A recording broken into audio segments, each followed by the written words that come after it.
কুড়িগ্রামের নাগেশ্বরী উপজেলার মেসার্স আজাদ চালকল দীর্ঘদিন ধরেই পরিত্যক্ত অবস্থায় পড়ে রয়েছে।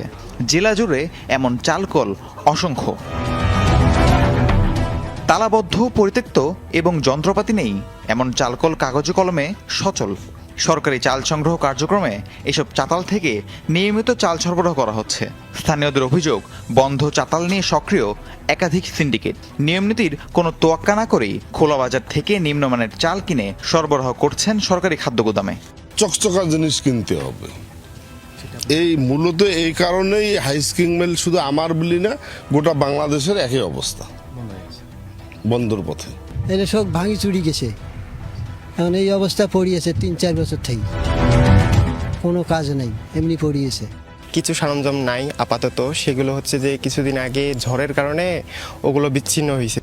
রাজনৈতিক দলের নেতাকর্মীদের পাশাপাশি এই অনিয়মে জড়িত চাতাল মালিকরাও বলছেন, নিজেরা ধান কিনে চাল প্রস্তুত করে গুদামে দিলে লাভ কম হয়, তাই বাহির থেকে কিনে সরবরাহ করছেন। এতে মুনাফা হচ্ছে বেশি। আর নিম্নমানের চাল যেন অনায়াসে গুদামে নেয়, সেই জন্য খাদ্য গুদামের শ্রমিক কর্মকর্তাদের দেয়া হয় ঘুষ।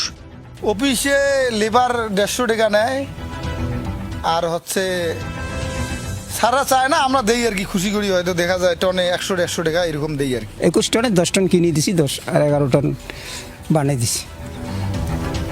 এটা কি নিয়ম আছে? সবাই করে এই রমে। এসব বিষয়ে খাদ্য গুদামের এই কর্মকর্তা জানান, চাল সংগ্রহ কার্যক্রম পরিদর্শন করেছেন খোদ উপজেলা খাদ্য কর্মকর্তা। আর জেলা খাদ্য নিয়ন্ত্রক বলছেন, কোনো চাতালই নাকি বন্ধ নেই। উপজেলা খাদ্য নিয়ন্ত্রক অফিস থেকে করা হয়, ওখান থেকে পরিদর্শন করা হয় এবং মিল পরিদর্শন ওখান থেকে করা হয় এবং ওখান থেকেই মিল ঠিক আছে কিনা দেখানো হয়, বরাদ্দ দেওয়া হয়। আমাদের পরিত্যক্ত বা অকেজো কোনো আমরা মিলকে বরাদ্দ দিইনি, চুক্তিও করিনি। তো আমাদের মিলগুলা যেগুলো ওদের মিলে হাস্কিং মিলগুলোর ব্যাপারে একটা নির্দেশনা আছে, শর্টার করে দিতে হবে। চলতি মৌসুমে অভ্যন্তরীণ খাদ্যশস্য সংগ্রহ কর্মসূচির অংশ হিসেবে প্রতি কেজি চাল 49 টাকা এবং আতপ চাল 48 টাকা দরে কিনছে সরকার।